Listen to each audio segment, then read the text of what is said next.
شیخ نصیر الدین چراغ دہلوی رحمۃ اللہ علیہ کا ذکر ضرور کرتے ہیں، اس لیے میں نے ان کے بعد ان کا ذکر کیا۔ بندہ نواز غیاث الدراز وہ ان کے خلیفہ اعظم تھے، اور پھر چونکہ ان کا بھی ان کے ساتھ تعلق رہا، اس لیے میں نے ذکر ان کے بعد ان کا کر دی۔ مسجد نبوی میں مخدوم جہانیہ جہاں گشت رحمۃ اللہ علیہ نے امامت بھی کروائی۔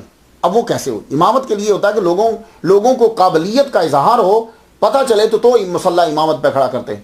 تو مخدوم جہانیہ جہاں گشت رحمۃ اللہ علیہ کو کیوں کھڑا کر دیا؟ ہوا اصل میں یہ کہ آپ کا رنگ جو ہے وہ تھوڑا سا ملیح تھا، سانولا تھا آپ کا رنگ۔ کیوں؟ اس لیے کہ آپ ملتان پہ رہتے ہیں، ملتان میں گرمی پڑتی ہے، کچھ شریف ملتان یہ سارا علاقہ جو ہے یہاں گرمی پڑتی ہے، اور گرمی جہاں پڑتی ہوگی وہاں رنگ ذرا سانولا ہوگا۔ آپ کا رنگ سانولا تھا تو وہ مدینہ کے لوگوں نے کہا کہ تم سید نہیں ہو، مجاوروں نے کہا تم سید نہیں ہو۔ انہوں نے کہا اچھا، تو آپ حضور صلی اللہ علیہ وآلہ وسلم کے پاؤں کی طرف کھڑے ہو گئے، اور پاؤں کی طرف کھڑے ہو کے کہنے لگا السلام علیکہ یا جدی، آپ میری جد، آپ کا سلام ہو۔ محمد مصطفیٰ صلی اللہ علیہ وسلم کے روزہ اطہر سے جواب ہے وعلیک السلام یا ولدی، یا میرے بیٹے تجھ پر بھی سلام ہو، اللہ اکبر جل شانہ، تجھ پر بھی سلام ہو، انت منی وقرۃ عینی، تو مجھ سے ہے، میری آنکھوں کی ٹھنڈک ہے۔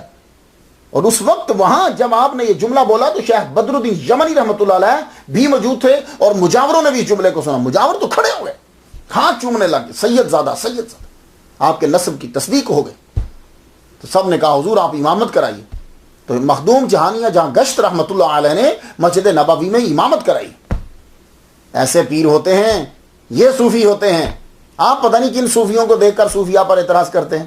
یہ ہیں صوفیہ مسجد نبوی میں جا کر امامت کروا رہے ہوئے ہیں۔ امام عبداللہ اولیاء کا تذکرہ کر رہے ہیں، تذکرہ کرتے ہوئے ان کے منہ مبارک سے چراغ دہلی رحمۃ اللہ علیہ کا ذکر چھڑ گیا۔ تو اولیاء ہند کا ذکر کہ کون کون سے اولیاء ہیں وہاں، تو امام عبداللہ خود ہی کہنے لگے دہلی درویشوں سے خالی ہو گیا ہے۔ سن لو، شیخ نصیر الدین چراغ دہلوی کے دور میں یہ بات ہو رہی ہے کہ دہلی درویشوں سے خالی ہو گیا۔ ہاں، مگر جو گزر گئے ہیں ان کا اثر نصیر الدین چراغ دہلوی میں ہے، وہ دہلی کا چراغ ہے۔ یہاں سے مشہور ہوئے تھے آپ، چراغ دہلی، جو اپنے وجود سے مشائخ کے طریقوں کو روشن رکھے ہوئے۔ تب مخدوم جہانیہ جہاں گشت رحمۃ اللہ علیہ نے ارادہ کیا جب بھی یار واپس جاؤں گا نا میں یہاں سے، میں نصیر الدین روشن چراغ دہلی رحمۃ اللہ علیہ کو ضرور ملوں گا۔ یہ نظام الدین اولیاء رحمۃ اللہ علیہ کے مرید ہیں، ان کو ضرور ملوں گا۔ آپ جو ہیں 9 سال یا 10 سال آپ کو ہوئے، تو ایک دن آپ مکہ میں لیٹے ہوئے ہیں، کیلولہ فرما رہے ہیں۔ تو سرکار جب آپ سو رہے ہیں، یعنی کیلولہ جو ہے یہ ظہر سے پہلے تھوڑی دیر کے لیے ہوتا ہے، یہ سنت ہے، کیلولہ فرما رہے ہیں تو خواب کے اندر شیخ رکن الدین آپ کے پیر مرشد جو ہیں وہ تشریف لائے اور فرما لگے واپس چل، اٹھو تیاری کرو اور واپسی کا رخت سفر باندھو، واپسی کا۔ آپ اٹھے، تیاری کی، اب واپس چل پائے۔ آپ تقریباً 6 حج اکبر کر چکے، کتنی بڑی سعادت ہے۔ اور وہاں سے روانہ جب ہوئے تو رستے میں آپ مشہور جگہوں میں بھی ہوتے آئے، کچھ تو کر چکے تھے جاتے ہوئے، اور کچھ آپ نے واپسی میں بھی 33 بزرگوں سے آپ نے فیض لیا، 33 بزرگوں سے خرقہ، ان میں سے 20 جو ہیں وہ سہراوردی ہیں۔ سنا آپ نے؟ تو حقیقت یہ ہے کہ آپ کے اندر پاور اتنی تھی، آپ جس سے ہاتھ ملاتے تھے اس کا فیض لے لیتے تھے، خود ہی لے لیتے، فیض لے لیتے آپ۔ اللہ اکبر جل شانہ، اتنی محبت پیدا ہو جاتی کہ وہ بزرگ آپ کو اپنا فیض دے دیتا۔ تو آپ نے جو سفر کیا ہے، اس کے 7 سالہ مکہ کا، 2 سالہ مدینے کا، یہ سارا ملا کے 13 سال جو ہے آپ کا پھرنا، کہتے ہیں کہ اس لیے آپ کو جہاں گشت کا ٹائٹل دے دیا گیا۔ جہاں گشت تو آپ سمجھتے ہیں پیٹرول، پھرنا، جہان کو پھرنے والا، پورے جہان میں پھرنے والا۔ 13 سال تقریباً آپ نے سیاحت کی، Khyber, Ghazni, Afghanistan, Balkh, Bukhara, Shiraz, Tehran, Kerman, Hamadan, Istanbul, Sinjar, Badakhshan, Khwarazm, Nishapur, Tabriz, Isfahan, Yemen, شام، دمشق، عراق، مصر، مکہ، مدینہ، ہندوستان کے کئی علاقے۔ اس وجہ سے آپ کو جہاں گشت کا ٹائٹل دیا گیا۔ اور مخدوم جہانیہ نام آپ کا جو ہے وہ سید جلال الدین ہے، اپنے دادا کے نام پہ ہے، ان کا نام بھی جلال الدین تھا، ان کا نام بھی جلال الدین۔ آگے پڑا مخدوم جہانیہ اور جہاں گشت۔ تو یہ جہاں گشت تو آپ سمجھ گئے، اب مخدوم جہانیہ کیا ہے؟ تو بس جیسے موج آ جاتی ہے بچوں کی، آج بھی ہمارے ہاں عید کا دن ہے، امریکہ کے اندر عید کا دن ہے، میرے بچے میں داخل ہو گئے، عیدی دے دیجیے، تو ایک دن سید جلال الدین مخدوم جہانیہ جہاں گشت رحمۃ اللہ علیہ بہاؤالدین زکریہ ملتانی رحمۃ اللہ علیہ کے روضہ اطہر پر گئے، ان کی قبر پر، فرما لگے بابا عیدی دو، جواب آیا جاؤ ٹائٹل دیا تمہیں مخدوم جہانیہ کا۔ کچھ بات سمجھ میں آئی آپ کی؟ اس کے بعد شیخ صدر الدین ملتانی رحمۃ اللہ علیہ کے دروازے پہ گئے، ان کی روزہ پہ فاتحہ پڑھی، کہا کچھ عیدی مل جائے گی؟ فرمائیں گے جاؤ مخدوم جہانیہ کا ٹائٹل دیا تمہیں کہ جہان تیری خدمت کرے۔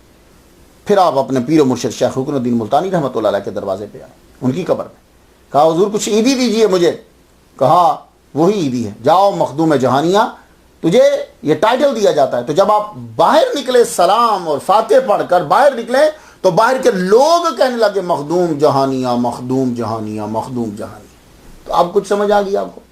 سید جلال الدین مخدوم جہانیہ جہاں گشت، مخدوم جہانیہ ٹائٹل ہے جو آپ کو پیر خانہ سے ملا ہے، اور جہاں گشت وہ ٹائٹل ہے جو عوام نے آپ کو دیا ہے 13 سال کی سیاحت کی وجہ سے۔ اللہ اکبر جل شان۔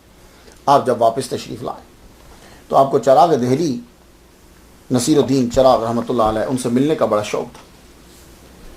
ہند اور سندھ میں استقبال ہوا آپ کا جب آپ واپس آئے۔ بادشاہ دہلی نے بھی ایک محفل سجائی کہ آپ 13 سال 12 سال سیاحت کر کے آئے ہیں، آپ دہلی میں بھی ذرا تشریف لائیے۔ تو میں نے آپ کو بتایا کہ وہ چشتیوں سے خار کھاتا تھا، باقی سلاسل سے اس کا ذرا جھکاؤ نرم تھا۔ تو محمد تغلق نے کہا کہ ہم محفل سجاتے ہیں آپ کی، آپ تشریف لائیے، آپ کے آنے پر یہ محفل آپ کے آنر میں۔ آپ پہلے سیدھا بادشاہ کے پاس نہیں گئے، شیخ نصیر الدین چراغ دہلی رحمۃ اللہ علیہ کے پاس۔ اللہ اکبر، وہاں گئے، ان سے ملے، بیٹھے، انہوں نے اپنی دستار عطا فرمائی، خرقہ عطا فرمایا۔ تو لباس آپ کو پتا ہے صوفیوں کا تھوڑا سا ڈیفرنٹ ہوتا ہے، لباس آپ نے دیا، خلافت بھی دے دی، فیض دے دیا، اور یہ تو کمال تھا جلال الدین مخدوم جہانیہ جہاں گشت رحمۃ اللہ علیہ کا فیض تو لے لیتے تھے، دیا۔ تو فرمانے لگے، عرض کرتے ہیں حضور میں جا رہا ہوں، بادشاہ نے بلایا ہے، کہنے لگے جاؤ انہی کپڑوں میں چلے جاؤ۔ کہا جی وہ ذرا امیرانہ لباس پسند کرتا، فرمایا کہ نہیں جاؤ تم اسی لباس میں جاؤ، نہیں اتروائے گا۔ آپ اسی دستار میں اور اسی جبہ کے اندر محمد تغلق کے دربار کے اندر آپ پہنچے، وہاں بیٹھے، گفتگو ہوئی، اس نے دوبارہ سے پھر آپ کو سندھ کا سب سے اعلیٰ عہدہ عطا کر دی، کہا کہ ہم سندھ کا آپ کو شیخ الاسلام بناتے ہیں، اور 40 گاؤں خانقاہ محمدی کے لیے آپ کو دے دی۔ 40 گاؤں، یہ 40 گاؤں کیوں دیتے تھے؟ کیا ہوتا تھا؟ وہ گاؤں ان سے، ان کی جو زمین، اس زمین سے جو فصل ہوتی تھی وہ فصل بیچی جاتی تھی، اس کے پیسے جو ہیں وہ پھر خانقاہ کو دیے جاتے تھے، تو خانقاہ کا خرچہ چلتا تھا۔ تو 40 گاؤں جو ہیں وہ آپ کی خانقاہ کو دے دیے۔ آپ وہ لے آئے، یعنی وہ پروانہ لے لیا، لے کے نصیر الدین چراغ دہلوی رحمۃ اللہ علیہ کے پاس پہنچے، کہنے لگے حضور میں نے تو شیخ رکن الدین اپنے مرشد سے پوچھا ہی نہیں ہے، تو ان کی اجازت کے بنا میں یہ چیزیں کیسے لے سکتا ہوں؟ تو آپ نے فرمایا ہم آپ کو اجازت دیتے ہیں کہ آپ یہ چیزیں لے جائیے، ہم آپ کو اجازت دیں، آپ یہ چیزیں لے جائیے۔ آپ وہ لے کر واپس آئے، اس شریف کے